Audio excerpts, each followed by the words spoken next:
Welcome back to দুত institute online platform. তো আবার আমি চলে এসেছি তোমাদের সুরভি ম্যাম। আজকে আমি তোমাদেরকে এর আগের দিন আমরা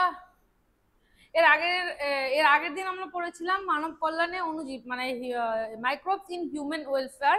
তার অর্ধেকটা পার্ট আমরা পড়েছি।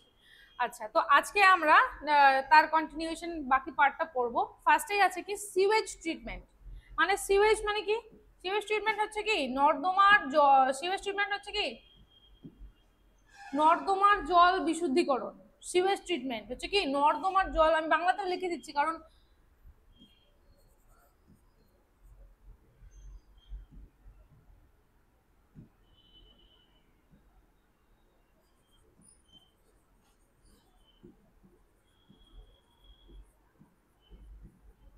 নর্দমার জল বিশুদ্ধিকরণ, সেটা হচ্ছে কি সিওয়েজ ট্রিটমেন্ট। তো কি বলছে এই সিওয়েজ ট্রিটমেন্টটা কি, এখানে দুটো জিনিস আসবে। সেটা হচ্ছে কি এক তো সিওয়েজ, সিওয়েজ বলতে কি বোঝায়, মানে সিওয়েজটা কি নর্দমার মধ্যে মানে যে সমস্ত দূষিত পদার্থগুলো জলের সঙ্গে মিশে আছে সেটাই হচ্ছে আমাদের কাছে সিওয়েজ, সেটা হচ্ছে সিওয়েজ। আচ্ছা, আর একটা জিনিস আসবে যেটা হচ্ছে কি স্লাজ।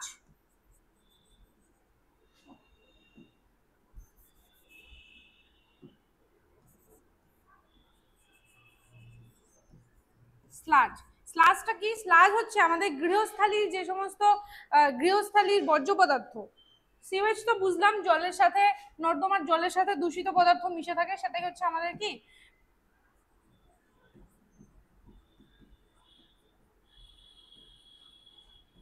দূষিত পদার্থ মিশে থাকে কোথায়? নর্দমার জলে মিশে থাকে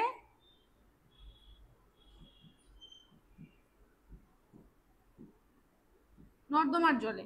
আর হচ্ছে স্লাজটা কি? স্লাজ হচ্ছে আমাদের গৃহস্থালীর বর্জ্য পদার্থ যেগুলো আছে, আমাদের কি গৃহস্থালীর বর্জ্য পদার্থ যেগুলো আমরা কি আমরা ড্রেনের মাধ্যমে যেগুলো বেরিয়ে যায়, সেই সেই সেই জিনিসগুলোই হচ্ছে সেই জিনিসগুলো হচ্ছে স্লাজ। গৃহস্থালীর বর্জ্য পদার্থ যেগুলো হচ্ছে কি নর্দমার জলে, যেগুলো হচ্ছে নর্দমার জল দিয়ে বেরিয়ে যাচ্ছে বর্জ্য পদার্থ, সেগুলো যে কাপড় চোপড়, কাপড় কাচার পর যেগুলো ডেব্রিস থাকে, বা পশু পাখি স্নান করানোর পর যেগুলো ডেব্রিস থাকে, সেগুলো হচ্ছে কি আমাদের স্লাজ। সিওয়েজ আর স্লাজ দুটোই বর্জ্য, দুটোই দূষিত পদার্থ। নর্দমার জলে যে সমস্ত দূষিত পদার্থ থাকে সেগুলোকে আমরা কি বলি? সিওয়েজ বলি। আর গৃহস্থালীর যেগুলো বর্জ্য পদার্থ সেগুলোকে আমরা স্লাজ বলি। তো এই এই সিওয়েজ, সিওয়েজের কম্পোজিশন কি কি, এর মধ্যে কি কি থাকে? সিওয়েজের মধ্যে কি কি থাকে? সিওয়েজের মধ্যে তো নর্মাল বালি, কাদা এগুলো থাকে। আর কি থাকে? আর থাকে সোডিয়াম, আর থাকে, আর কি থাকে? থাকে sodium, potassium,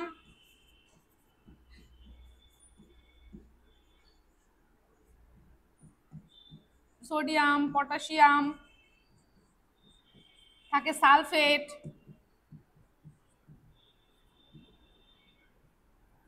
sodium, potassium, sulphate, বালি পলি তো থাকেই, বালি, কাদা। আর সাথে কি থাকে? সাথে থাকে কিছু ভাইরাস, ব্যাকটেরিয়া। যেমন কি কলেরা আমাদের তৈরি হয়, কলেরা আমরা কি জানি একটা জলবাহিত রোগ হচ্ছে কলেরা, তো কি ভিভ্রিও কলেরি,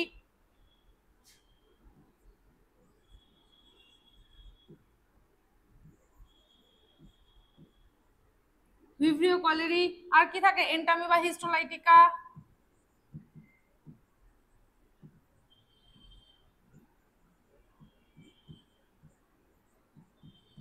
ভিভ্রিও কলেরি থাকে, এন্টামিবা হিস্টোলাইটিকা।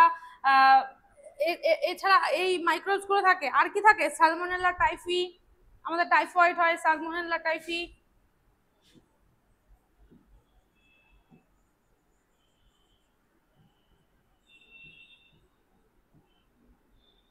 তাহলে কি আমাদের এই নর্দমার জলের মধ্যে আমাদের কি থাকছে? আমাদের কম্পোজিশনের মধ্যে থাকছে বালি, পলি, কাদা, থাকছে বালি, সোডিয়াম, সরি, থাকছে বালি, সোডিয়াম, পলি, কাদা, থাকছে বিভিন্ন রকমের মাইক্রোবস, এই যে ভিব্রিও কলেরি, এন্টামিবা, থাকছে সালমোনেলা টাইফি, আর কি এগুলো থাকছে, তো কি এগুলো আমাদের কি জলকে আরো বেশি পরিমাণে দূষিত করে তুলছে, জলকে আরো বেশি পরিমাণে নষ্ট, মানে এর হচ্ছে কি বিওডির মাত্রা বাড়িয়ে দিচ্ছে। আচ্ছা, তো এই সিওয়েজ ট্রিটমেন্টটার সিওয়েজ ট্রিটমেন্ট যেটা যেটা যে যার মাধ্যমে জলটা বিশুদ্ধ হবে, সেটা প্রথম করেছিলেন কি ইমহলফ এটল। এটা একজন বিজ্ঞানী, তিনি হচ্ছে কি 1956 এ উনি হচ্ছে এটার এই একটা প্রসেস বা এই একটা টেকনিক প্রথমে আবিষ্কার করেন। সেটা কি, সেটা হচ্ছে উনি প্রথমে কি করেন, চারটে বড় বড় ট্যাঙ্ক নেন, চারটে ট্যাঙ্ক। আচ্ছা, চারটে ট্যাঙ্ক, তো চারটে ট্যাঙ্ক কি, ট্যাঙ্ক কি, প্রথম ট্যাঙ্কটার নাম হচ্ছে, প্রথম ট্যাঙ্কের নাম হচ্ছে কি, প্রথম ট্যাঙ্কের নাম হচ্ছে ডেট্রিটাস ট্যাঙ্ক, ডেট্রিটাস ট্যাঙ্ক।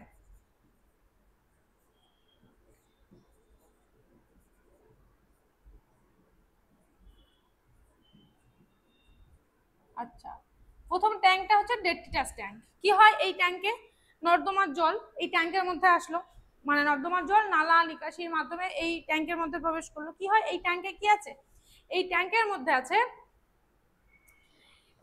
এই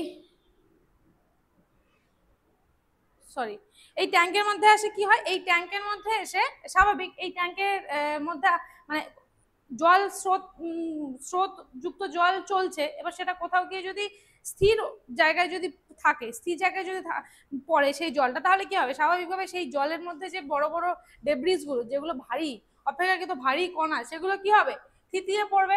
তাহলে কি হবে, অধঃক্ষিপ্ত হচ্ছে। কি অধঃক্ষিপ্ত হচ্ছে, কিনা ভারী কণাগুলো অধঃক্ষিপ্ত হচ্ছে।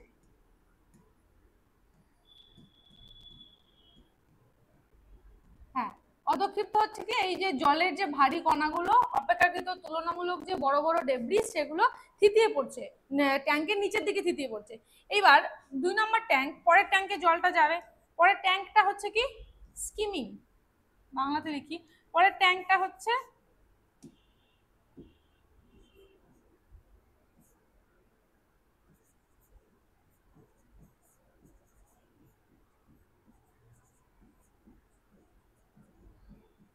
Skimming tank.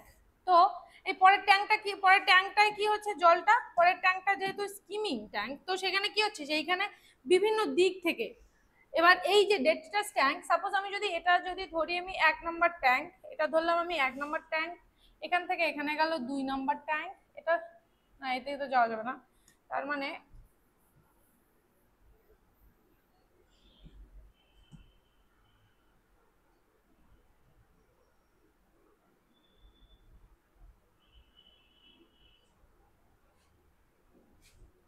যদি একটা ট্যাঙ্কের মধ্যে নিচে যদি থিতিয়ে পড়া কিছু জিনিস থাকে অধঃক্ষিপ্ত অবস্থায়, তার মানে কি, অবশ্যই আমি সেই ট্যাঙ্ক থেকে যখন জল পাস করব, তখন আমি কি করব, অবশ্যই সেই থিতিয়ে পড়া যে লেয়ারটা আছে, সাপোজ এটা যদি একটা ট্যাঙ্ক হয়, এটা সাপোজ একটা যদি ট্যাঙ্ক হয়, এতদূর পর্যন্ত জল আছে, এতদূর পর্যন্ত জল আছে, এবার সেই জলের মধ্যে সাপোজ আমি বললাম সেই জলের মধ্যে ডেব্রিস পড়েছে এতদূর পর্যন্ত, ডেব্রিস মানে এই যে অধঃক্ষিপ্ত হয়েছে, সেই এতদূর পর্যন্ত অধঃক্ষিপ্ত হয়েছে, তাহলে কি অবশ্যই সেই ট্যাঙ্কটা থেকে যখন আমি জল অন্য কোনো ট্যাঙ্কে পাঠাবো, অবশ্যই আমি কি সেই এই ডেব্রিজের উপর থেকে পাইপ আমি সেট করব, এই ডেব্রিজের উপর থেকে পাইপ সেট করব, যাতে কি এই নিচের ডেব্রিজ গুলো পরের ট্যাঙ্কে না যায়। তো সেইভাবেই, তো সেইভাবেই হচ্ছে একটা সেইভাবেই হচ্ছে পাইপ আছে 1 নম্বর ট্যাঙ্ক থেকে 2 নম্বর ট্যাঙ্কে জল যাওয়ার। তো এই ডেট্রিটাস ট্যাঙ্ক থেকে স্কিমিং ট্যাঙ্কে যখন জল যাবে, তখন স্কিমিং ট্যাঙ্কে কি করা হলো, স্কিমিং ট্যাঙ্কের মধ্যে আবার ডেট্রিটাস ট্যাঙ্কে কি ছিল, জলটা স্থির ছিল, কোনো রকম নড়ানো চড়ানো হয়নি জলকে, কিন্তু স্কিমিং ট্যাঙ্কে জলটাকে বিভিন্ন অ্যাঙ্গেল থেকে, বিভিন্ন দিক থেকে জলটাকে নাড়াচড়া করা হবে, বিভিন্ন সিকোয়েন্সে জলটাকে নাড়াচড়া করা হবে। তার জন্য কি হবে, এই জলের উপরে তুলনামূলক ছোট ছোট কণা, মানে হালকা হালকা কণা, হালকা হালকা ডেব্রিস, আর কি জলের মধ্যে যদি কোনো তৈলাক্ত জিনিস থেকে থাকে, তার মানে কি জলের মধ্যে যদি কোনো, জলের মধ্যে যদি কোনো তৈলাক্ত জিনিস থাকে,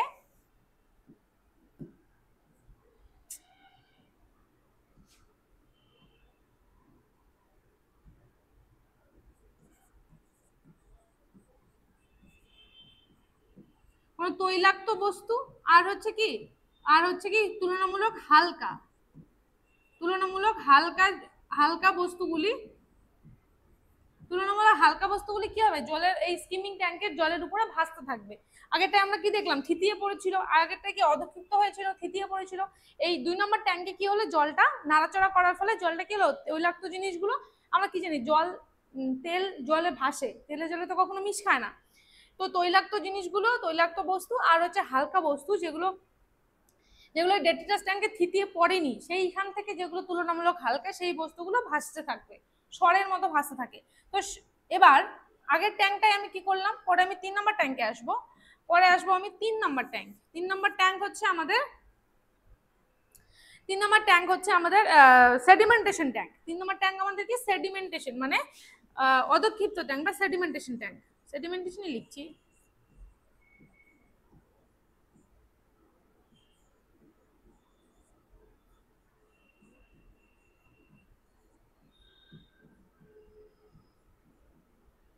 তো এই পরের ট্যাঙ্কটা হচ্ছে আমাদের সেডিমেন্টেশন ট্যাঙ্ক। তো প্রথমে কি হলো, ডেট্রিটাস ট্যাঙ্কে জিনিসগুলো ডেব্রিসগুলো অধক্ষিপ্ত হলো, মানে প্রেসিপিটেট পড়লো, থিতিয়ে পড়লো। তারপর সেখান থেকে আমি স্কিমিং ট্যাঙ্কে নিয়ে গেলাম। এখান থেকে ট্যাঙ্কে আমার কিরকম ছিল, এই যদি ট্যাঙ্ক হয় তো কি, এই যদি আমাদের ডেব্রিসের লেয়ার হয় তাহলে আমাদের পাইপটা ছিল ঠিক তার উপর থেকে, যাতে ডেব্রিস গুলো না যায়। এইবার কিন্তু তার ঠিক উল্টোটা কি হলো, এই যদি আমার জলের ট্যাঙ্ক হয়, এবার কি জলের উপরের লেয়ারে আমাদের তেল তেল জিনিসগুলো ভাসছে, ভাসছে। তার মানে কি হবে, জল আমাকে কি করে নিতে হবে, জল ঠিক আমাদের নিচ দিয়ে নিতে হবে, যাতে জলের ওপরের ওই তৈলাক্ত জিনিসগুলো পরে ট্যাঙ্কে না যায়। এই জিনিসগুলো আমাদের খেয়াল রাখতে হবে। মানে আমি কোথা থেকে কোথায় সেট করব, আমি যদি একটা বানাতে চাই, আমি যদি নিকাশন ব্যবস্থা, আমি যদি এই বিশুদ্ধিকরণটা করতে চাই, আমাকে কি কি মাথায় রাখতে হবে। তো কি হলো, এবার আমি স্কিমিং ট্যাঙ্ক থেকে জল আমি সেডিমেন্টেশন ট্যাঙ্কে দিলাম। সেডিমেন্টেশন তো তোমরা বুঝতেই পারছো, সেডিমেন্ট পড়বে, এখানে সেই অধক্ষিপ্ত হবে, থিতিয়ে পড়বে। কারণ এখানে কি হবে, এই 1 আর 2 নম্বর ট্যাঙ্কে যে জিনিসগুলো কি বলবো, যে জিনিসগুলো আর কি বাছাই হয়নি, যে জিনিসগুলো বাদ চলে যায়নি, সেখান থেকে আমার তুলনামূলক ভারী জিনিসগুলো আবার সেম ভাবে সেডিমেন্টেশন ট্যাঙ্কে কোনো রকম জলের নড়াচড়া থাকবে না, তো সেম ভাবে সেখানে কি হবে, আবার অধক্ষেপণ হবে, আবার ভারী ভারী জিনিসগুলো অধক্ষিপ্ত হবে, ভারী ভারী ডেব্রিস, ভারী ভারী জিনিসগুলো তুলনামূলক যেগুলো ভারী সেগুলো কি অধক্ষেপণ হবে, সেগুলো নিচে থিতিয়ে পড়বে। এবার এই সেডিমেন্টেশন ট্যাঙ্কেই কিন্তু 90% কঠিন কণা, সেডিমেন্টেশন ট্যাঙ্কেই কি হয়, এই সেডিমেন্টেশন ট্যাঙ্কেই কিন্তু 90% সলিড, 90% কঠিন কণা কিন্তু হচ্ছে অধক্ষিপ্ত হয়। আর কি হয়, 33% বিওডি কিন্তু হ্রাস পায়, 33% বিওডি হ্রাস পায়। এবার কি জিনিস এই বিওডিটা, কি জিনিস বিওডি কি, বিওডি হচ্ছে বায়োলজিক্যাল অক্সিজেন ডিমান্ড। বিওডি কি, বিওডি হচ্ছে বায়োলজিক্যাল অক্সিজেন ডিমান্ড। একটু মুভ করলাম।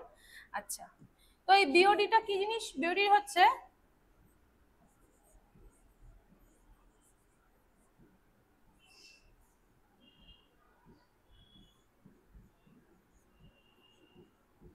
Biological oxygen demand. তার মানে কি, বুঝতেই পারছো ডিমান্ড আছে, তার মানে কি অক্সিজেন নিড, অক্সিজেন চাচ্ছে, অক্সিজেন ডিমান্ড মানে অক্সিজেনের প্রয়োজন। বিওডি বায়োলজিক্যাল অক্সিজেন ডিমান্ড কি বলছে, 33% বিওডি হ্রাস হচ্ছে, মানে কি BOD basal oxygen biological oxygen demand কমছে, মানে কি অক্সিজেনের নিড কমে যাচ্ছে, অক্সিজেনের চাওয়ার চাহিদা, অক্সিজেনের চাহিদাটা কমছে 33%। তার মানে কি জলটা অনেক বেশি শুদ্ধ হচ্ছে, অনেক বেশি বিশুদ্ধ হচ্ছে। তার আমরা কি জানি, বিওডি যত বেশি সেই জল তত বেশি দূষিত, সেই জল কি তত বেশি দূষিত। আর বিওডি যত কম সেই জল তত বেশি পিউরিফাইড, সেই জল তত বেশি কি বিশুদ্ধ। তাহলে কি বলছে, এই সেডিমেন্টেশন ট্যাঙ্কেই কিন্তু 90% সলিড 90% সলিড সেডিমেন্ট হচ্ছে, মানে থিতিয়ে পড়ছে, আর 33% বিওডি হ্রাস পাচ্ছে। তার মানে বিওডি কমছে, মানে কি জলটা আরো বেশি পিউরিফাই হচ্ছে, জলটা আরো বেশি কি পিউরিফাই হলো, জলটা আরো বেশি কি হলো পিউরিফাই হলো। মানে এই ডেট্রিটাস ট্যাঙ্কে যে জল ছিল আর এই সেডিমেন্টেশন ট্যাঙ্কে এসে যে জল আমরা পাচ্ছি, সেই জলটা কি অনেক বেশি পিউরিফাইড। তো লাস্ট আর একটা ট্যাঙ্ক আছে আমাদের 4 নম্বর ট্যাঙ্ক, সেখানে কি হবে, সেখানে আমাদের আছে অক্সিডেশন ট্যাঙ্ক। 4 নম্বর ট্যাঙ্কটা হচ্ছে আমাদের কি, অক্সিডেশন ট্যাঙ্ক। আচ্ছা,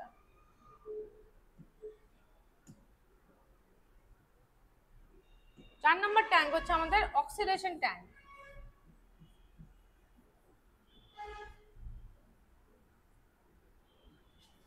আচ্ছা, অক্সিডেশন ট্যাঙ্কে কি হয়, এই অক্সিডেশন ট্যাঙ্কটা কি, অক্সিডেশন ট্যাঙ্কে কি অক্সিডেশন মানে কি জারণ হচ্ছে, তার মানে এই অক্সিডেশন ট্যাঙ্কের মধ্যে আমাদের কি আছে, অক্সিডেশন ট্যাঙ্কটার মধ্যে আমাদের আছে মাইক্রোবস। কি কি মাইক্রোবস আছে আমাদের এই অক্সিডেশন ট্যাঙ্কের মধ্যে, আমাদের বিভিন্ন মাইক্রোবস আছে যেগুলো আমাদের কি করে, যেগুলো এই যে মানে তুলনামূলক পিউরিফাই ওয়াটার, তুলনামূলক যে পিউরিফাই জলটা সেটার মধ্যে যে জলের উপাদানগুলো আছে সেগুলোর সাথে কি করে, আমাদের জারণ করে। মাইক্রোবস গুলো কি করে, মাইক্রোবস গুলো সেই সেই জলের উপাদানগুলোকে জারিত করে, তার জন্য কি হয়, জলটা পিউরিফাই হয়, তার জন্য কি হয়, জলটা আরো বেশি পিউরিফাই হয়। তার মানে এই অক্সিডেশন ট্যাঙ্কেই থাকে আমাদের মাইক্রোবস, অক্সিডেশন ট্যাঙ্কেই থাকে আমাদের সেই সমস্ত সাহায্যকারী অণুজীবগুলো যেগুলো কি জলের জৈব উপাদানকে জারিত করে। তো এই গেল আমাদের সিওয়েজ ট্রিটমেন্টের একটা প্রসেস। এছাড়াও আমরা আরো অনেক পদ্ধতিতে সিওয়েজটাকে ট্রিটমেন্ট করতে, সিওয়েজটা আর কি মানে বিশুদ্ধ করতে পারি নর্দমার জলকে। তার মধ্যে ধরো হতে পারে যে এটা ধরো 4টে ট্যাঙ্কের গল্প হলো এখানে, ধরো এরকম হতে পারে যে তুমি 4টে পিনহোল মানে 4টে বা 5টে তুমি হচ্ছে ভ্যারাইটি সাইজ অফ গর্ত করেছো, ভ্যারাইটি সাইজ অফ ফুটো রেখেছো, সেগুলোর মধ্য দিয়ে তুমি জলকে পাস করাচ্ছো। তাহলে কি হবে, ধরো যেগুলো বড় ফুটো সেগুলোর মধ্যে দিয়ে কি ছোট জিনিসগুলো পাস হবে, যেগুলো ধরো তুলনামূলক ছোট সেগুলোতে কি সেই বড় ডেব্রিস গুলো আটকে যাবে। তো আরো অন্যান্য অনেক পদ্ধতিতে আমরা কিন্তু নর্দমার জলকে আমরা বিশুদ্ধ করতে পারি। তো এরপরে আমরা আসবো শক্তি উৎপাদন, এনার্জি জেনারেশন। কি করে এনার্জি জেনারেশন তো বুঝলাম, কোথা থেকে আমরা এনার্জি যে জেনারেট করবো, কোথা থেকে জেনারেট করবো, বায়ো মানে কি, বায়োগ্যাস মানে কি বিভিন্ন জীবজ জিনিস থেকে, বিভিন্ন মানে জীবজ গ্যাস থেকে আমরা কি করব, এনার্জি জেনারেট করব। আমাদের যে মানে যে আমাদের গার্বেজ, আমাদের যেখানে আমরা জঙ্গল জমাই, যেখানে আমরা মিউনিসিপ্যালিটির জঞ্জাল যেখানে জমে, বা আমাদের নিত্যদিনের বাড়ির গৃহস্থালির জঞ্জাল যেখানে জমে, বা হচ্ছে হসপিটালের ডেব্রিস যেখানে যেখানে আমরা ফেলে দিই, যেখানে রাখি, সেখানে সেই সমস্ত জিনিসগুলো থেকে আমরা কি করে, সেই জীবজ জিনিসগুলো থেকে আমরা বায়োগ্যাস এনার্জি জেনারেট করব। কি করে করব, তার কি কি প্রসেস আছে, কিভাবে করব, আমরা সব এগুলো দেখছি। তো এই বায়োগ্যাসের মধ্যে আমাদের কিন্তু মেইন বায়োগ্যাসের উপাদান কি কি, বায়োগ্যাস বলতে আমরা বুঝলাম, তার মানে বায়োগ্যাস বলতে আমরা বুঝলাম কি, জীবজ জিনিস থেকে আমাদের, জীবজ জিনিস থেকে আমরা হচ্ছে কি করব, জীবজ জিনিস থেকে আমরা এনার্জি জেনারেট করব, সেটাই হচ্ছে আমাদের কি, জীবজ জিনিস থেকে, জীবজ থেকে আমরা বায়োগ্যাস মানে জীবজ জিনিস থেকে, জীবজ গ্যাস থেকে আমরা শক্তি উৎপাদন করব, জীবজ গ্যাস থেকে শক্তি উৎপাদন করব, জীবজ গ্যাস থেকে কি শক্তি উৎপাদন করব, আমরা এনার্জি জেনারেট করব। তো এই বায়োগ্যাসের কি কি উপাদান, এই বায়োগ্যাসের মেইন উপাদান হচ্ছে কি, বায়োগ্যাসের মেইন উপাদানটাই হচ্ছে আমাদের মিথেন। বায়োগ্যাসের মেইন উপাদান হচ্ছে আমাদের মিথেন, যেটা হচ্ছে কি 50-70%।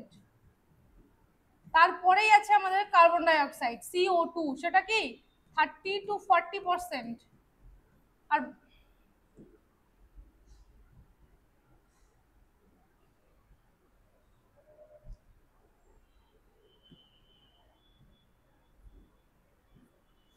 তো বায়োগ্যাসের মেইন উপাদান হচ্ছে মিথেন, তারপর 50-70%, তারপরেই আমাদের হচ্ছে কি কার্বন ডাই অক্সাইড 30-40। এছাড়া কি হাইড্রোজেন, নাইট্রোজেন, এই গ্যাসগুলো তো আমাদের আছেই, সালফার। এইবার আমরা দেখব এই যে বায়োগ্যাস শক্তি উৎপাদন মানে এনার্জি জেনারেশন, সেটা কোথা থেকে, বায়োগ্যাস থেকে। তার হচ্ছে 3টে ভাগ আছে। কি কি ভাগ আছে, কোন কোন ব্যাকটেরিয়া থেকে বা কোন কোন ইয়ে থেকে আমরা পাবো, কিভাবে আমরা জেনারেট করব, মিথেন। এই যে মিথেন হচ্ছে যে ম্যাক্সিমাম, তো আমরা এই মিথেনটাকে নিয়েই আজকে দেখব। এই যে মিথেন, মিথেনটাই যেহেতু ম্যাক্সিমাম হয়, তাহলে আমরা মিথেনটা কি করে প্রডিউস করে বা মিথেন থেকে মিথেনটা কি করে হচ্ছে, বায়োগ্যাস থেকে মিথেন কি করে প্রডিউস হবে, আমরা সেটাই আজকে দেখবো। যেহেতু মিথেন কি সব থেকে বেশি 50 থেকে 70%। তো আমরা এবার দেখি যে এই যে মিথেন কোন কোন ব্যাকটেরিয়া থেকে আমরা কি কি প্রসেসে আমরা হচ্ছে কি মিথেনটাকে পেতে পারি। তো প্রথমেই আমরা দেখব যে এখানে এখানে দেওয়া আছে হাইড্রোলাইটিক ব্যাকটেরিয়া, নামেই তোমরা বুঝতে পারছো হাইড্রোলাইটিক মানে কি, অবশ্যই সেখানে কি তৈরি হবে, হাইড্রোজেন তৈরি হবে। তো সেটা হচ্ছে কি, সেই ব্যাকটেরিয়াগুলো হচ্ছে হাইড্রোলাইটিক ব্যাকটেরিয়ার মধ্যে পড়বে। সেই হাইড্রোলাইটিক ব্যাকটেরিয়া হচ্ছে ব্যাসিলাস। সেই হাইড্রোলাইটিক ব্যাকটেরিয়ার মধ্যে পড়বে হচ্ছে ব্যাসিলাস।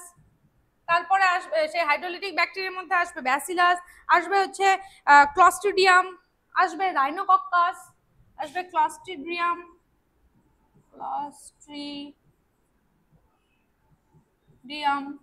আসবে কি রাইনোকক্কাস,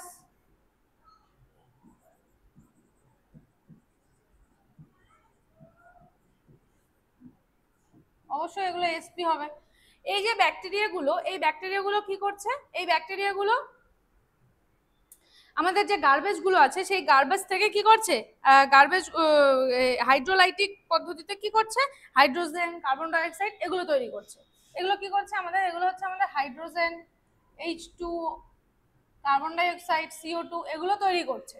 আচ্ছা, তারপর আমরা আসি অ্যাসিডোজেনিক। তারপর আমরা আসবো অ্যাসিডোজেনিক। তারপর আমরা আসবো কি অ্যাসিডোজেনিক। তো কি বলছে, অ্যাসিডোজেনিক ব্যাকটেরিয়া কোনগুলো, এই যে হাইড্রোলাইটিক ব্যাকটেরিয়াগুলো দ্বারা যে পদার্থ বা যে দ্রব্যটা উৎপন্ন হচ্ছে সেগুলোকে কি করছে,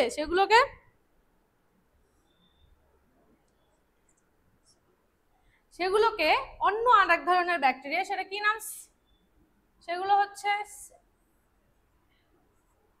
অন্য আর এক ধরনের ব্যাকটেরিয়া যার নাম হচ্ছে সিনট্রোফমোনাস। তার নাম হচ্ছে সিনট্রোফমোনাস, তার নাম হচ্ছে ডিসালফোভিব্রিও।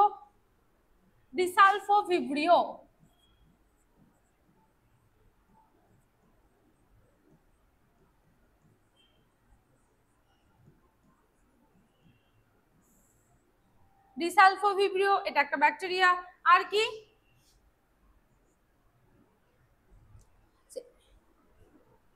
এত ব্যাকটেরিয়ার নামগুলো এরকম না, সিনট্রোফমোনাস, এসপি। আচ্ছা, তো এই যে ব্যাকটেরিয়া দুটো কি করে, এই দুটো হাইড্রোলাইটিক ব্যাকটেরিয়ার দ্বারা যে যে উৎপাদিত দ্রব্যগুলো তৈরি হলো, কি কি তৈরি হলো, হাইড্রোজেন, কার্বন ডাই অক্সাইড, তো সেগুলোকে এরা কি করবে, এবার সেগুলোকে এরা অ্যাসিটেটে পরিণত করবে। সেই হাইড্রোলাইটিক ব্যাকটেরিয়ার দ্বারা যে সমস্ত জিনিসগুলো তৈরি হলো সেগুলোকে ওরা এবার অ্যাসিটেটে তৈরি করবে। কি করবে এরা, অ্যাসিটেট। বাংলায় লিখি কারণ হচ্ছে সব ইংলিশ হয়ে যাচ্ছে। অ্যাসিটেট,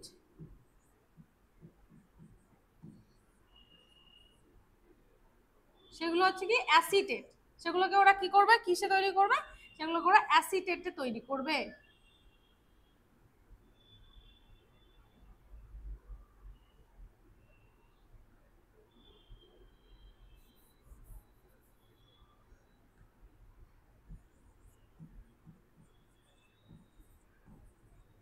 সেই হাইড্রোলাইটিক ব্যাকটেরিয়ার দ্বারা উৎপন্ন জিনিসগুলোকে অ্যাসিডোজেনিক ব্যাকটেরিয়া কি করছে, এই যে ডিসালফোভিব্রিও বা হচ্ছে সিনট্রোফমোনাস, এই যে ব্যাকটেরিয়াগুলো এগুলো কি করছে, অ্যাসিটেটে কনভার্ট করছে, অ্যাসিটেটে রূপান্তরিত করছে। আচ্ছা, তারপরে আমাদের আরেকটা আসবে, সেটা হচ্ছে কি, তারপরে আমাদের আরেকটা আসে মিথানোজেনিক ব্যাকটেরিয়া। তো এই মিথানোজেনিক ব্যাকটেরিয়াটা কি করলো, এই মিথানোজেনিক ব্যাকটেরিয়ার মধ্যে কে কে পড়বে, মিথানোজেনিক ব্যাকটেরিয়ার মধ্যে পড়বে মিথানোব্যাকটেরিয়াম, পড়বে মিথানোব্যাকটেরিয়াম। আর কি পড়বে, এই মিথানোব্যাকটেরিয়ামের কিছু স্পিসিস, মিথানোব্যাকটেরিয়াম, মিথানোব্যাকটেরিয়ামের ভ্যারাইটিস স্পিসিস, মিথানোব্যাকটেরিয়াম এসপি, হ্যাঁ মিথানোব্যাকটেরিয়ামের মানে স্পিসিস ভ্যারাইটি অনেক আছে। সেই স্পিসিস গুলো কি করবে, সেই স্পিসিস গুলো এই যে অ্যাসিটেট যে তৈরি হলো, অ্যাসিডোজেনিক ব্যাকটেরিয়া যে অ্যাসিটেট তৈরি করলো, হাইড্রোলাইটিক ব্যাকটেরিয়ার দ্বারা যে দ্রব্যগুলো তৈরি হলো সেগুলোকে অ্যাসিডোজেনিক ব্যাকটেরিয়া অ্যাসিটেটে কনভার্ট করলো। এবার এই মিথানোজেনিক ব্যাকটেরিয়া মানে মিথানোব্যাকটেরিয়াম কি করবে, এই অ্যাসিটেটকে মিথেনে কনভার্ট করবে। অ্যাসিটেটটা কি হবে, অ্যাসিটেটটাকে মিথেনে পরিণত করবে। তার মানে কি ফাইনাল স্টেপে গিয়ে মিথানোব্যাকটেরিয়ামটাই কিন্তু কি করছে, মিথেন তৈরি করছে। ফাইনাল স্টেপে গিয়ে এই মিথানোব্যাকটেরিয়াই কিন্তু হচ্ছে মিথেনকে তৈরি করছে। তো আমাদের কি হলো, এবারে আমরা গোটা প্রসেসটা দেখি। প্রথমে কি হলো, হাইড্রোলাইটিক ব্যাকটেরিয়া। হাইড্রোলাইটিক ব্যাকটেরিয়ার মধ্যে কে কে পড়লো, এই হাইড্রোলাইটিক ব্যাকটেরিয়ার মধ্যে পড়লো আমাদের ব্যাসিলাস, হাইড্রোলাইটিক ব্যাকটেরিয়ার মধ্যে পড়লো ক্লস্ট্রিডিয়াম, পড়লো রাইনোকক্কাস। তো এই তিনটে ব্যাকটেরিয়া কি করলো, তিনটে ব্যাকটেরিয়া এই তিনটে ব্যাকটেরিয়া যে যেখান থেকে আমরা মিথেনকে তৈরি করব সেখানে হাইড্রোজেন আর কার্বন ডাই অক্সাইড তৈরি করলো। আচ্ছা ভালো কথা।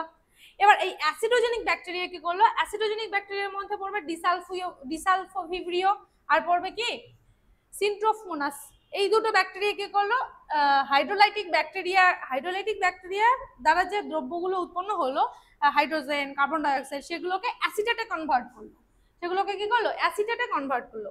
আর এই যে মিথানোজেনিক ব্যাকটেরিয়া তার মধ্যে কি আছে, মিথানোব্যাকটেরিয়াম এর ভ্যারাইটি অফ স্পিসিস আছে, সেগুলো এই অ্যাসিটেট যেগুলো অ্যাসিডোজেনিক ব্যাকটেরিয়ার দ্বারা অ্যাসিটেটে কনভার্ট হয়েছে সেই অ্যাসিটেটকে মিথেনে পরিণত করলো। তাহলে এই গেল আমাদের টোটাল হচ্ছে এনার্জি জেনারেশনের একটা, মানে আমরা কি করে মিথেন পাচ্ছি। এই যে তিন ধরনের ব্যাকটেরিয়া থেকে আমরা কি করে মিথেন পাচ্ছি, ফাইনাল প্রোডাক্ট আমাদের মিথেন। সেই মিথেন আমরা কিভাবে পাচ্ছি তার একটা গেল আমাদের ফ্লো চার্ট, তার একটা গেল আমাদের প্রসেস, কোথা থেকে কি করে কি হচ্ছে। আচ্ছা সুবিধা কি, এই বায়োগ্যাসের কি কি সুবিধা আছে, বায়োগ্যাস কি কি কাজে আমরা ব্যবহার করতে পারি। প্রথমত বায়োগ্যাস আমাদের কি বলবো, বায়োগ্যাস আমাদের ফার্স্ট অফ অল হচ্ছে এনার্জি, মানে বিদ্যুৎ তৈরিতে লাগছে, শক্তি উৎপাদনে লাগছে। তাহলে কি লাগছে আমাদের, বিদ্যুৎ উৎপাদনে লাগছে আমাদের কি রান্নার কাজে লাগছে আমাদের কি রান্নার কাজে ব্যবহার করছি আমরা। আর আমরা কি করতে পারি, আবহাওয়ার যে পরিবর্তন হচ্ছে আমাদের সেটাকে আমরা কমাতে পারি।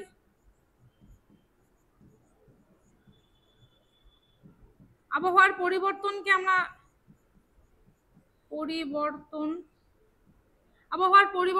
আমরা কন্ট্রোল করতে পারি।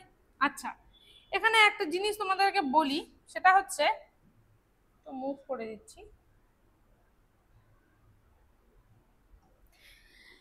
এই যে মিথেন আমরা যে তৈরি করছি, এই যে আমরা বায়োগ্যাস তৈরি করছি বিভিন্ন কি বলবো বিভিন্ন জায়গার গার্বেজ থেকে, বিভিন্ন সেই গার্বেজের মধ্যে 10 থেকে 20 কেজি 10 থেকে 20 কেজি 10 to 20 কেজি গোবর থেকে, গোবর আমরা সবাই চিনি, 10 to 20 কেজি গোবর থেকে আমরা কি পাই আমরা 1 কিউবিক মিটার গ্যাস পাই। আমরা কি পাই 1 কিউবিক মিটার গ্যাস পাই।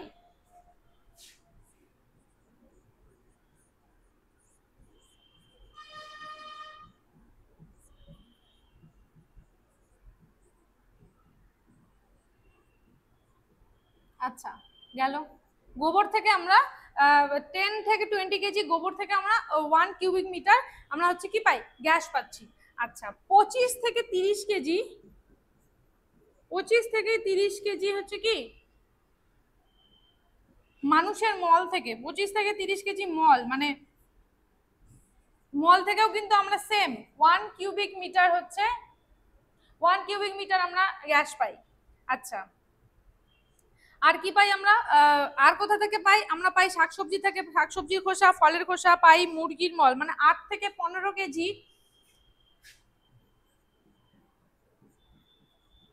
8 থেকে 15 কেজি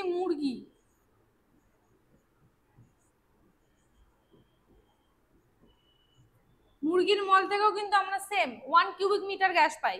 আর হচ্ছে পাই কি 4 থেকে 6 কেজি সবজির খোসা বা ফলের খোসা,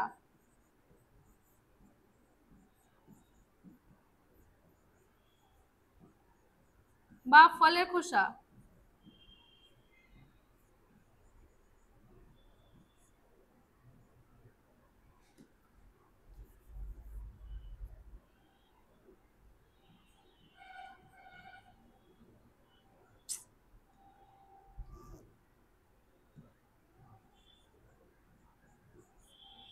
তাহলে কি 4 থেকে 6 কেজি সবজির খোসা বা ফলের খোসা থেকেও আমরা কি সেম পরিমাণ কিন্তু আমরা গ্যাস পাই। তাহলে কি ভ্যারাইটিটা দেখো তোমরা, 10 থেকে 20 কেজি গোবর, 25 থেকে 30 কেজি মানুষের মানে হিউম্যান ফিকাল স্যাম্পল, আর হচ্ছে কি মুরগির মল 8 থেকে 15 কেজি, সব থেকে কম কি 4 থেকে 6 কেজি হচ্ছে সবজির খোসা বা ফলের খোসা থেকে আমরা সেম পরিমাণ কিন্তু গ্যাস পাচ্ছি। তো এই গেল হচ্ছে আমাদের সুবিধা, মানে হচ্ছে এনার্জি জেনারেশন বা বায়োগ্যাসের সুবিধা।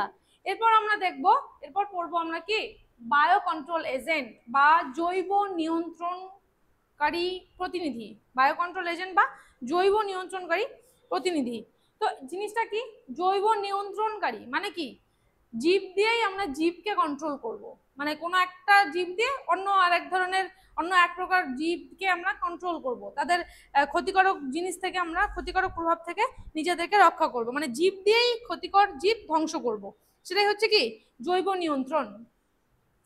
জৈব নিয়ন্ত্রণটা কি তাহলে, জৈব নিয়ন্ত্রণটা কি জীব দিয়েই আমরা ক্ষতিকর জীবকে ধ্বংস করব।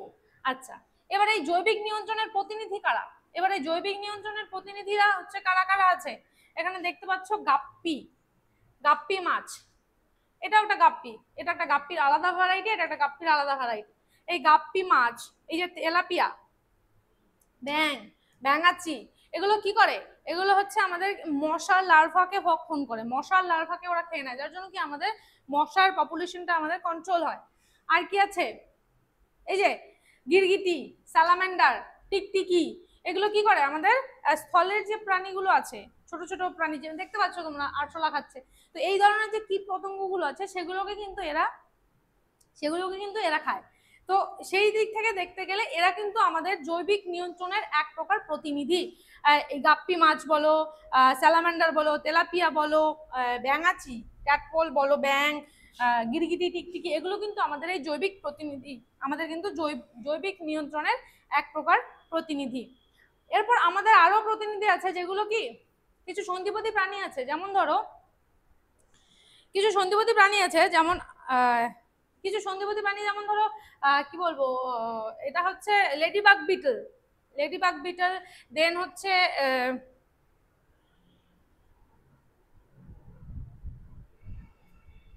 Tiger beetle.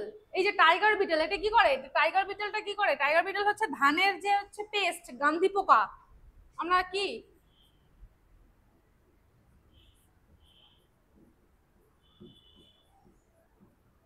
ধানের যে পেস্ট গান্ধি পোকা, সেটাকে খায় কে, সেটাকে খায় হচ্ছে, সরি খায় তো ও খাবে, কেন খাবে, হ্যাঁ সেটাকে খায় হচ্ছে, কে খায়, এই যে টাইগার বিটল, সেটাকে খায় হচ্ছে এই টাইগার বিটল, এই ধানের পেস্ট গান্ধি পোকাকে খায় নাই, তার জন্য কি আমাদের ফলনটা ঠিকঠাক হয়।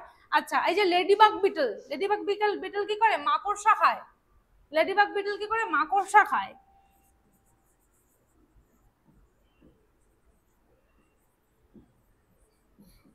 লেডিবাগ বিটল কি খায়, মাকড়সা খায়।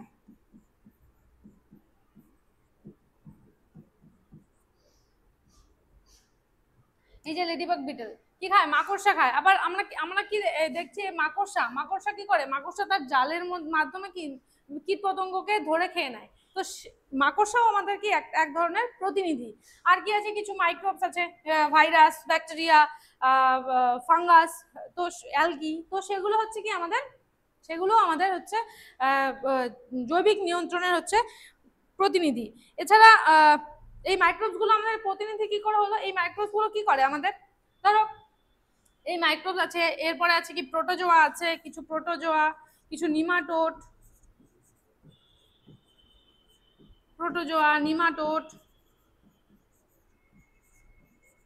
আর কি মাইক্রোবস বা অণুজীব।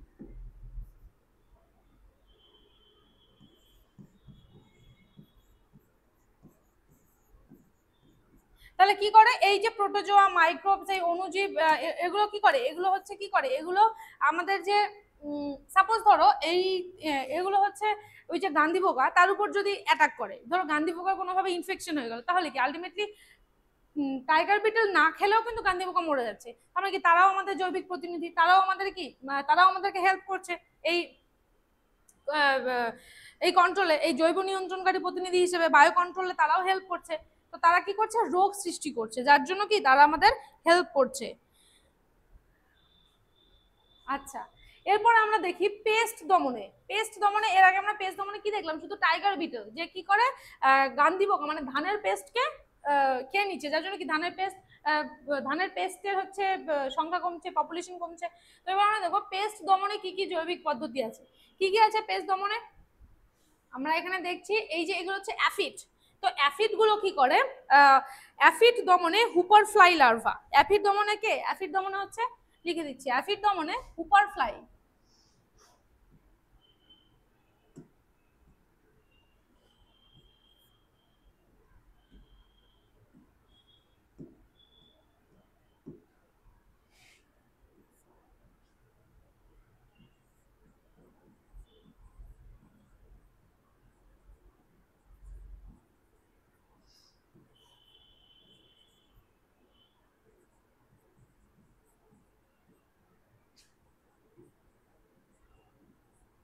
অ্যাফিড দমনে কি Hooper fly larva.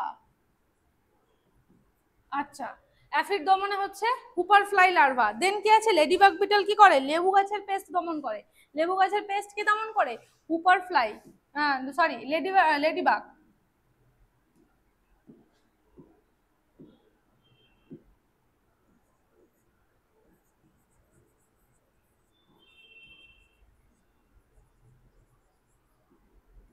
Ladybug beetle কি করে, লেবু গাছের পেস্ট দমন করে। তোমাদের এগুলো কিন্তু সব মনে রাখতে হবে, কারণ এই জিনিসগুলো তোমাদেরকে বুঝানোর বা তোমাদের মানে টেকনিক কিছু নেই, এগুলোকে তোমাদেরকে মনেই রাখতে হবে যে লেবু গাছের পেস্ট কে খায়, বা হচ্ছে অ্যাফিড হুপারফ্লাই কি সংগ্রহ, কি হচ্ছে কন্ট্রোল করে, বা হচ্ছে এর আগে যে পড়লাম ধানের পেস্ট গান্ধী পোকাকে কে ভক্ষণ করছে, কে খাচ্ছে। তো এগুলো তোমাদের এভাবে কিন্তু মনেই রাখতে হবে। এছাড়া কি আছে, ইঁদুর বা অন্যান্য রোডেন্টের জন্য আমরা কি করি, বিড়াল, ইঁদুর বা অন্যান্য রোডেন্টের জন্য আমরা হচ্ছে কি করি,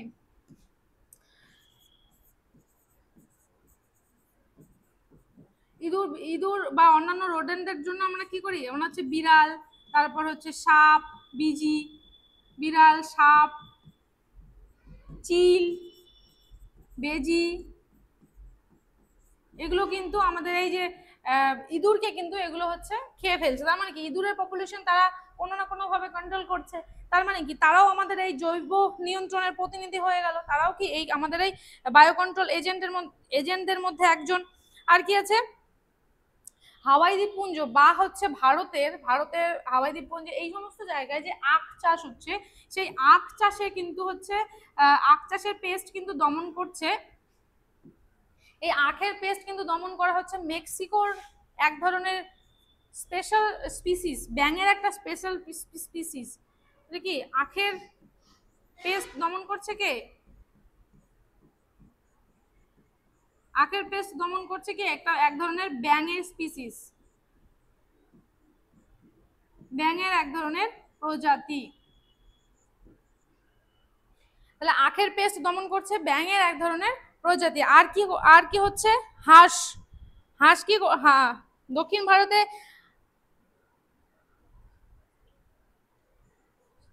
ধানের ক্ষেতে যে স্ট্রাইপ বাঘ যে থাকে, ধানের ক্ষেতে যে স্ট্রাইপ বাঘ থাকে, ধানের ক্ষেতে যে হচ্ছে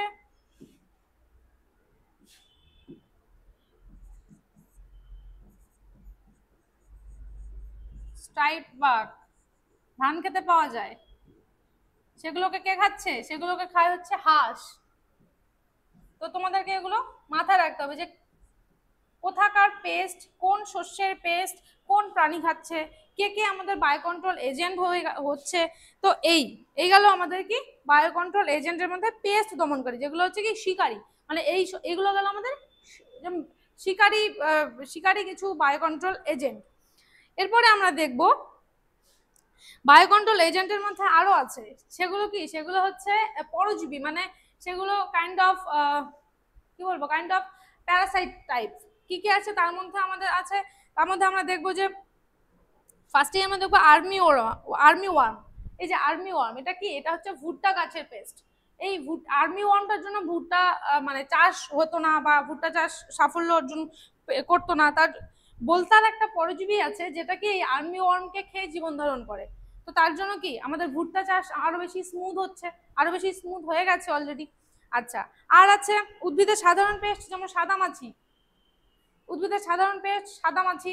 আর আছে এই যে শুয়োপোকা, আমাদের কি পাম গাছ, কোকোনাট মানে নারকেল গাছ, পাম গাছ, এগুলোর কি মেইন প্যারাসাইট হচ্ছে কি এই শুয়োপোকা। তো এই শুয়োপোকাদের যারা ভক্ষণ করছে তারা তারাও আমাদের বায়ো কন্ট্রোল এজেন্ট, তারাও আমাদের জৈব প্রতিনিধি, জৈব নিয়ন্ত্রণকারী প্রতিনিধি। আচ্ছা, আর আর সব থেকে যেটা আমাদের মানে যেটা আমরা এর আগেও পড়েছি, বিটি জিন পড়েছিলাম, ব্যাসিলাস থুরিনজিয়েন্সিস। কি পড়েছিলাম আমরা? ব্যাসিলাস থুরিনজিয়েন্সিস আমরা পড়েছিলাম, ব্যাসিলাস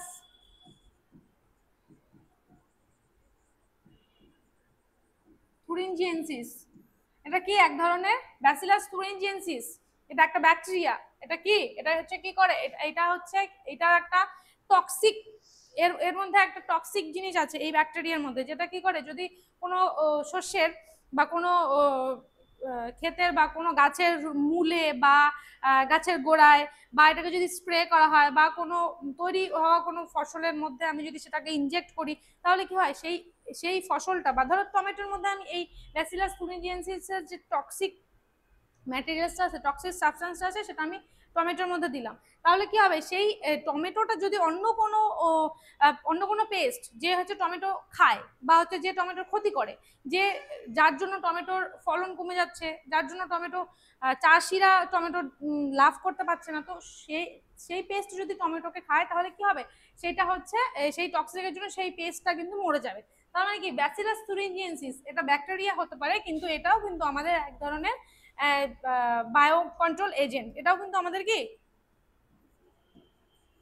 এটাও কিন্তু আমাদের বায়ো কন্ট্রোল এজেন্ট, কারণ এর জন্য কিন্তু আমাদের হচ্ছে এর জন্য কিন্তু আমাদের হচ্ছে কি কন্ট্রোল হচ্ছে, মানে জৈব নিয়ন্ত্রণ হচ্ছে আমাদের। আচ্ছা, তো এরপরে আমরা আসবো পেস্ট দমনের আর কি কি পদ্ধতি হতে পারে। এগুলো তো গেল আমাদের পেস্ট দমনে আমরা কি কি অর্গানিজম, কি কি ইন্ডিভিজুয়ালকে আমরা ইউজ করতে পারি। আর তাছাড়া কি কি হতে পারে, পুরুষ নির্বীজকরণ পদ্ধতি। মানে কি, মানে হচ্ছে যে যে সমস্ত পেস্ট গুলো আমরা, মানে পেস্টের মধ্যে কথা, আমরা পেস্টের বংশবৃদ্ধিটাকে আটকে দেব, আমরা পেস্টের কি করব, বংশবৃদ্ধিটা আটকে দেব। তাহলে কি হবে, বংশবৃদ্ধি আটকানোর উপায় কি, পুরুষ নির্বীজকরণ পদ্ধতি। মানে হচ্ছে কি, আমরা হচ্ছে তাদের যে মেল অর্গানিজম গুলো আছে, ধরো কোনো একটা পেস্টের যে মেল আছে, সেই মেল গুলোকে আমরা এফেক্টেড যদি কোনোভাবে করে দিতে পারি, তাহলে কি হবে, সেখান থেকে আমাদের কি ফাদার ফার্টিলাইজেশন হবে না, সেখান থেকে আমাদের কি আর বংশবৃদ্ধি হবে না। তো এটা গেল হচ্ছে একটা পয়েন্ট। আর কি হতে পারে, পেস্টের বিরুদ্ধে প্রতিরোধ সৃষ্টি। মানে যে যে পেস্ট গুলো আমরা বুঝতে পারছি, যেমন ভুট্টাতে বা ধানে বা এই ক্ষেতে যে ধরনের পেস্ট সবসময় দেখতে পাচ্ছি, সেটার বিরুদ্ধে আমরা কি করতে পারি, সেটার বিরুদ্ধে প্রতিরোধ সৃষ্টি করতে পারি, মানে এক কথায় পেস্টিসাইড।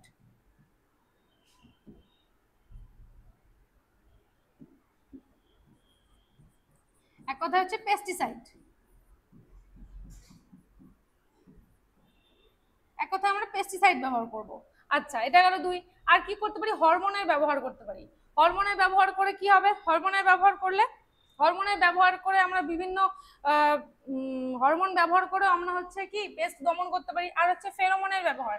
এই যে পুরুষ নির্বীজকরণ পদ্ধতি কোনোভাবে যদি আমাদের কাজ না করে, কোনোভাবে যদি আমরা সেটাকে করে উঠতে না পারি, তাহলে কি হবে, ফেরোমেন। ফেরোমেনটা কি জিনিস, ফেরোমেনটা হচ্ছে ইনসেক্টদের মধ্যে বা এই ইনসেক্টদের মধ্যে এটা দেখা যায় যে হচ্ছে তাদের যখন ফার্টিলাইজেশনের টাইম আসে, তারা যখন তখন তাদের মধ্যে কি দেখা যায়, তখন তাদের মধ্যে তখন হচ্ছে ফিমেলরা এক ধরনের ফেরোমেন মানে সেন্ট, এক ধরনের ফেরোমেন বা সেন্ট নিঃসরণ করে, যার জন্য কি হয় সেই মেল মেল অর্গানিজম গুলো সেই ফিমেলের প্রতি অ্যাট্রাক্টেড হয়, সেই ফিমেলের পেছন পেছন যেতে থাকে। তো আমরা কি এই ফেরোমেনটাকে ব্যবহার করে মেলগুলোকে অ্যাট্রাক্ট করে সেই মেলগুলোকে আমরা জালবন্দি করতে পারি বা মেলগুলোকে আমরা আলাদা করে সেগুলোকে মেরে ফেলতে পারি। তো এইভাবে আমরা কিন্তু পেস্ট দমন করতে পারি। তো এরপরে আমরা আসব বায়ো ফার্টিলাইজার। তো বায়ো ফার্টিলাইজারটা কি? বায়ো ফার্টিলাইজার কি? বায়ো ফার্টিলাইজার মানে কি জীব সার বা জৈব সার। বায়ো ফার্টিলাইজার কি? জৈব সার।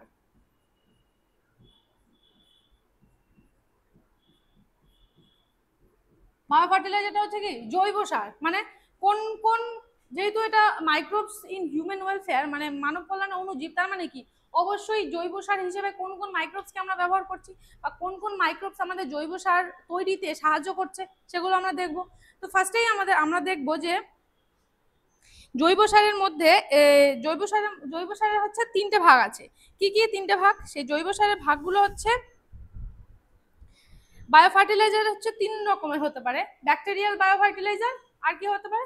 ব্যাকটেরিয়াল বায়ো ফার্টিলাইজার হতে পারে, সায়ানোব্যাকটেরিয়াল বায়ো ফার্টিলাইজার, আর হচ্ছে ফাঙ্গাল বায়ো ফার্টিলাইজার।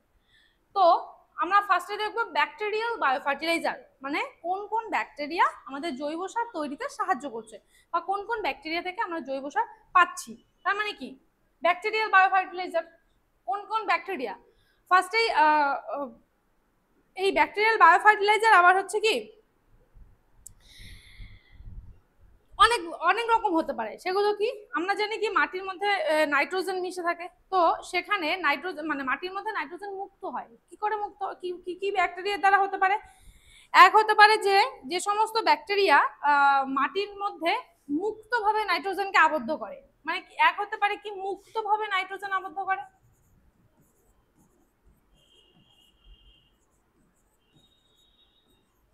মুক্তভাবে নাইট্রোজেন আবদ্ধ করছে। আচ্ছা, তো এই মুক্তভাবে নাইট্রোজেন মাটিতে আবদ্ধ করছে, তাদের মধ্যে কি কি পড়বে? তাদের মধ্যে পড়বে হচ্ছে অ্যাজোব্যাক্টর, অ্যাজোটোব্যাক্টর বা অ্যাজোব্যাক্টর।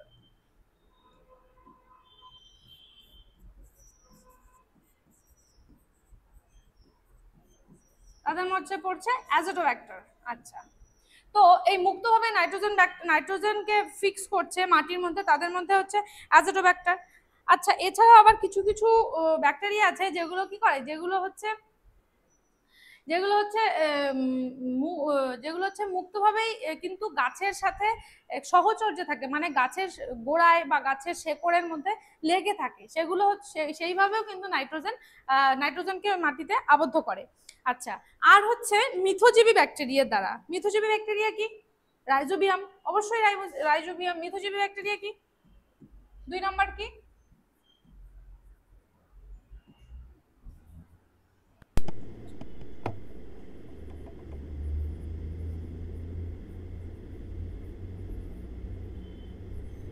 মিথজীবী ব্যাকটেরিয়া দ্বারা। মিথজীবী ব্যাকটেরিয়ার মধ্যে কে পড়বে? মিথজীবী ব্যাকটেরিয়ার মধ্যে পড়বে হচ্ছে রাইজোবিয়াম।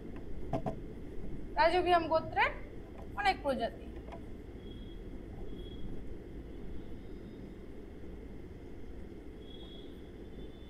তো এই মিথজীবী ব্যাকটেরিয়ার মধ্যে পড়ছে রাইজোবিয়াম। রাইজোবিয়ামের কাজ কি? রাইজোবিয়ামটা কি করে? শিম্বগোত্রীয় যে আমাদের উদ্ভিদ আছে সেই শিম্বগোত্রীয় উদ্ভিদের মূলে এই যে অর্বুদ সৃষ্টি করে, এই যে ছোট ছোট দেখতে পাচ্ছি ছোট ছোট, এগুলো হচ্ছে কি অর্বুদ। সেই শিম্বগোত্রীয় উদ্ভিদের মূলে অর্বুদ সৃষ্টি করছে হচ্ছে, দেখে দিচ্ছি, শিম্বগোত্রীয় উদ্ভিদের মূলে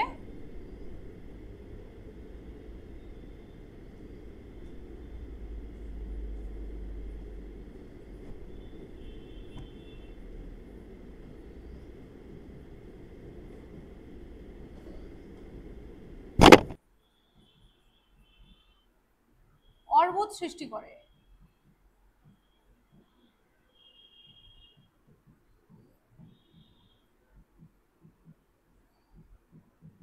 তো এই শৃঙ্গগোত্রীয় উদ্ভিদের মূলে কি করছে?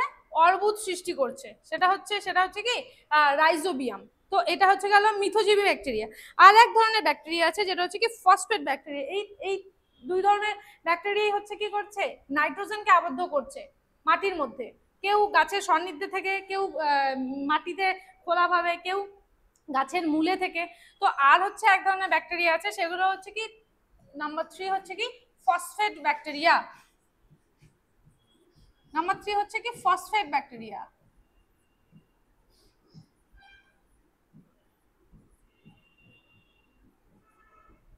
ফসফেট ব্যাকটেরিয়াটা কি করে? ফসফেট ব্যাকটেরিয়া অবশ্যই কি করবে, ফসফেটকে মাটিতে মিশিয়ে দেবে বা ফসফেটকে মাটিতে ফসফেটের চাহিদা পূরণ করবে। সেটা হচ্ছে কি সিউডোমোনাস, মাইক্রোকক্কাস আর কি মাইক্রোব্যাকটেরিয়াম।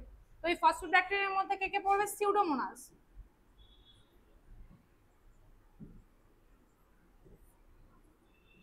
সিউডোমোনাস পড়বে কে? মাইক্রোব্যাকটেরিয়াম।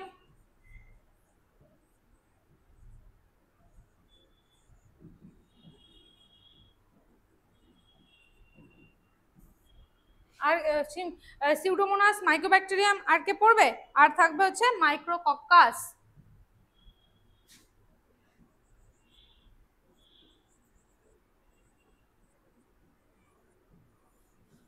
তো এই ফসফেট ব্যাকটেরিয়ার মধ্যে তিনটে ব্যাকটেরিয়া, এক হচ্ছে সিউডোমোনাস, মাইক্রোব্যাকটেরিয়াম আর হচ্ছে মাইক্রোকক্কাস। তাহলে এই ব্যাকটেরিয়াগুলো কি করবে? মাটিতে ফসফেটের চাহিদা পূরণ করবে। তাহলে এই গেল আমাদের ব্যাকটেরিয়াল বায়োফার্টিলাইজার। তাহলে ব্যাকটেরিয়াল বায়োফার্টিলাইজারের মধ্যে হলো এক নাইট্রোজেনকে, দুটো জিনিস, এক হচ্ছে নাইট্রোজেনকে মাটিতে ফিক্স করছে, নাইট্রোজেনের চাহিদা পূরণ করছে, আর হচ্ছে ফসফেটের চাহিদা পূরণ করছে। এই নাইট্রোজেনের চাহিদা পূরণ করার মধ্যে তিন ধরনের ব্যাকটেরিয়া আছে। কেউ কোনো কোনো ব্যাকটেরিয়া আছে, অ্যাজোটোব্যাক্টেরিয়ার মতো ব্যাকটেরিয়া আছে যারা কি করে মুক্তভাবে, মানে মাটিতে যেখানে মাটির যে কোনো জায়গায় হতে পারে, তারা মুক্তভাবে মাটিতে হচ্ছে নাইট্রোজেনের চাহিদা পূরণ করছে। আচ্ছা, আর কিছু কিছু ব্যাকটেরিয়া আছে যেগুলো কি গাছের সাহায্য, মানে গাছের চারপাশে থেকে, ধরো এখানে যদি একটা গাছ আছে, এই যদি একটা গাছ হয়, একটা গাছ হয়, এটা যদি মাটির লেভেল হয়, তো এইটা যদি তার গোড়া হয়, তো এই গোড়ার আশপাশ দিয়ে তারা হচ্ছে, এই গোড়ার আশপাশ দিয়ে কিছু কিছু ব্যাকটেরিয়া আছে যারা শুধুমাত্র এই গোড়ার চারপাশেই হচ্ছে নাইট্রোজেনকে ফিক্স করছে বা নাইট্রোজেনের চাহিদাগুলো পূরণ করছে। আর কিছু ব্যাকটেরিয়া আছে মিথজীবী, যারা মিথজীবী ব্যাকটেরিয়ার মধ্যে আসবে রাইজোবিয়ামের মতো ব্যাকটেরিয়াগুলো কি করছে, সিম্বগোত্রীয় উদ্ভিদের মূলে অর্বুদ সৃষ্টি করছে। সেই অর্বুদ সৃষ্টি করার মাধ্যমে কিন্তু তারা নাইট্রোজেনকে ফিক্স করছে। আর বাকি থাকলো ফসফেট ব্যাকটেরিয়া কি সিউডোমোনাস, মাইক্রোব্যাকটেরিয়াম আর মাইক্রোকক্কাস। এই তিন ধরনের ব্যাকটেরিয়া তারা কি করছে, তারা মাটির মধ্যে ফসফেটের চাহিদাকে পূরণ করছে। তো এই গেল আমাদের হচ্ছে ব্যাকটেরিয়াল বায়োফার্টিলাইজার। এরপর আসবে সায়ানোব্যাকটেরিয়াল বা নীলাভ সবুজ শৈবাল বায়োফার্টিলাইজার, জীবসার। তো সায়ানোব্যাকটেরিয়ার মধ্যে আমাদের দুই রকমের জিনিস, দুই রকম ভাবে হতে পারে, এক মুক্তভাবে আর এক কি মিথজীবী দ্বারা। তো মুক্তভাবে যখন হচ্ছে, তখন এই সায়ানোব্যাকটেরিয়াল মানে নীলাভ সবুজ শৈবালের মধ্যে কি হচ্ছে, এইটা হচ্ছে নস্টক। এই ছবিটা হচ্ছে, এইটা হচ্ছে একটা নস্টকের সিঙ্গেল একটা কি বলবো, মানে একটা নস্টকের একটা সিম্পলিয়ার রূপ, আর এটা হচ্ছে আমাদের নর্মাল দিনে আমরা যেরকম দেখতে পাই। তো সায়ানোব্যাকটেরিয়ার মধ্যে আমি লিখি নস্টক এসপি। আর হচ্ছে আছে আমাদের অ্যানাবিনা।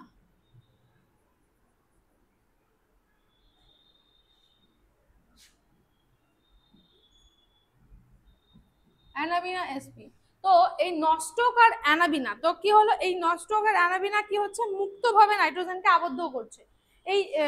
এইটা হচ্ছে আমরা দেখতেই পাচ্ছ তোমরা, যেহেতু সায়ানোব্যাকটেরিয়া মানে কি সবুজ, নীলাভ সবুজ শৈবাল, তো শৈবালগুলো সবুজ।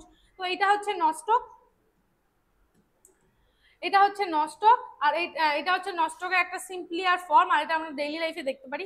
আর এটা হচ্ছে অ্যানাবিনার একটা সিম্পলিয়ার ফর্ম, আর এই হচ্ছে আমাদের অ্যানাবিনা, যেটা আমরা জলাশয়ে দেখতে পাই। এই দুটো জিনিসকেই কিন্তু আমরা দেখতে পারি জলাধারে।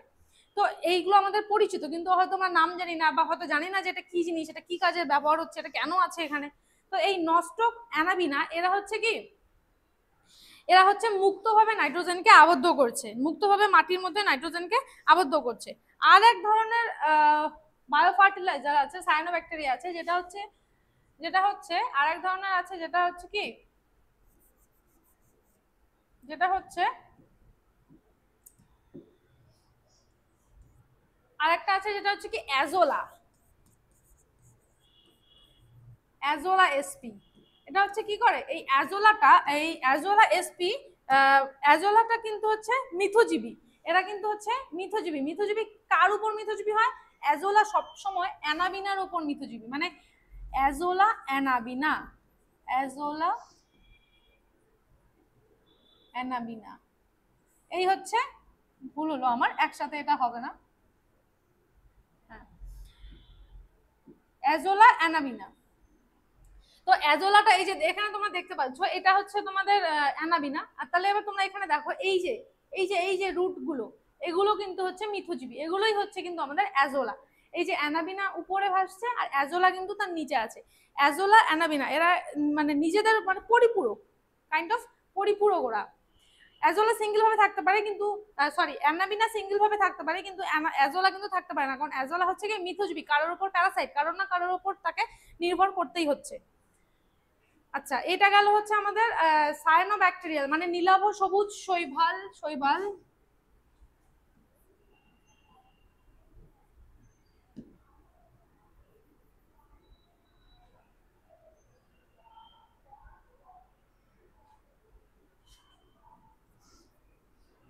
এটা হচ্ছে আমাদের গেল কি নীলাভ সবুজ শৈবাল ব্যাকটেরিয়া, মানে বায়ো ফার্টিলাইজার। এরপর আমরা দেখব ফাঙ্গাল বা হচ্ছে কি ছত্রাক। তো এই যে এটা আমরা সচরাচর কিন্তু দেখতে পাই, এই ধরনের এই ছত্রাকগুলো আমরা কিন্তু দেখতে পাই, এগুলোকে বলা হচ্ছে কি মাইকোরাইজা, এগুলোকে বলা হচ্ছে মাইকোরাইজা।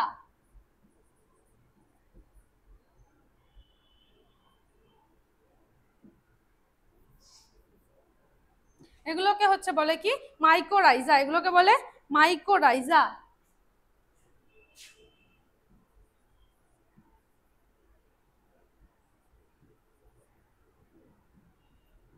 স্পেলিংটা মেবি ভুল হলো, না ঠিকই আছে। তো এই ধরনের ছত্রাকগুলোকে আমরা কি বলি মাইকোরাইজা। এগুলো কি গাছের চারপাশে বা হচ্ছে মূলের চারপাশে দেখা যায়। এগুলো যেরকম ভাবে মানে একে অপরের পরিপূরক, এরা যেভাবে গাছের থেকে ওরা পুষ্টি সংগ্রহ করছে, ঠিক সেইভাবেই কিন্তু ওরাও মাটির থেকে গাছকে নাইট্রোজেন বলো, ফসফেট বলো, সেগুলো কিন্তু গাছকে ওরা সাপ্লাই দিচ্ছে। তো এই গেল আমাদের তিন ধরনের bio fertilizer: bacterial bio fertilizer, cyanobacterial bio fertilizer আর ফাঙ্গাল বায়ো ফার্টিলাইজার। তো এবার আমরা আসি এই যে বায়ো ফার্টিলাইজার, এই যে আমরা জৈব সার এত এত বলছি জৈব সার, তো জৈব সারের উপযোগিতা কি? জৈব সার আমরা এর মানে মানে কেন, এর উপকারিতা কি, কিসের জন্য আমরা জৈব সারকে ইউজ করব?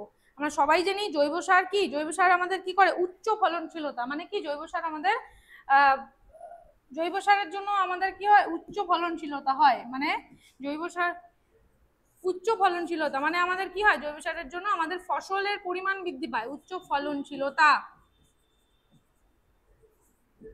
আচ্ছা, আর কি হয়, যেহেতু যেহেতু কি রাসায়নিক সারের থেকে জৈব সার অনেক বেশি সস্তা, আমরা বাড়িতেই তৈরি করতে পারি, আমরা কিনতে গেলেও আমাদের অনেক কম কম টাকায় আমরা পেতে পারি। তো তার জন্য কি জৈব সার অনেক বেশি কি মানে কস্ট ইফেক্টিভ, অনেক বেশি সস্তা,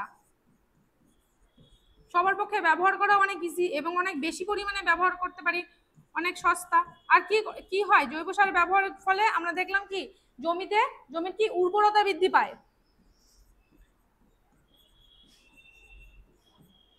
জৈব সার ব্যবহারের ফলে কি হয়, জমির উর্বরতা বৃদ্ধি পায়।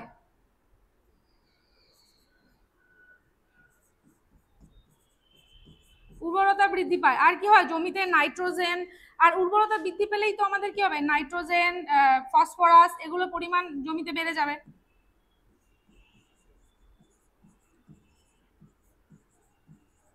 নাইট্রোজেন, ফসফেট, এই যে এই দ্রব্যগুলোর পরিমাণ আমাদের জমিতে বাড়বে, জমির উর্বরতা বৃদ্ধি পেলে কি হবে, আমাদের ফসল বেশি হবে।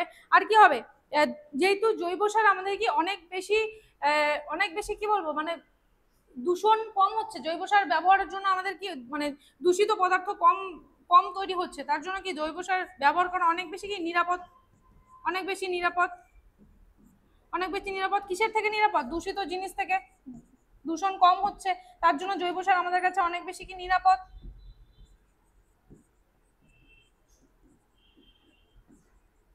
দূষণ কম হয়। আচ্ছা, জৈব আর কি হয়, জৈব সার অনেক ক্ষেত্রে কি হয়, এই যে ব্যাকটেরিয়া গুলো আমরা দেখলাম, ফাঙ্গাল ব্যাকটেরিয়া, তারপর হচ্ছে সায়ানো ফাঙ্গাল ব্যাকটেরিয়া দেখলাম, cyano bacterial bio fertilizer, fungal bio fertilizer, আর হচ্ছে ব্যাকটেরিয়াল বায়ো ফার্টিলাইজার। এই এই যে অণুজীবগুলো, এই মাইক্রোবগুলো কি অনেক সময় আমাদের পেস্টিসাইড হিসেবেও কিন্তু কাজ করে, মানে আমাদের কি পেস্ট কন্ট্রোল হিসেবেও কাজ করে, পেস্ট নিয়ন্ত্রণকারী হিসেবেও কিন্তু কাজ করে।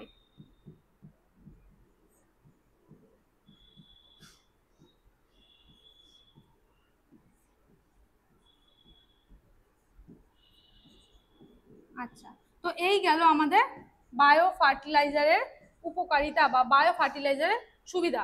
তো এই বায়ো ফার্টিলাইজারের সুবিধা গেল, এই সাথে সাথে আমাদের কি হলো, শেষ হলো এই মাইক্রোবস ইন হিউম্যান ওয়েলফেয়ার, এই যে চ্যাপ্টারটা।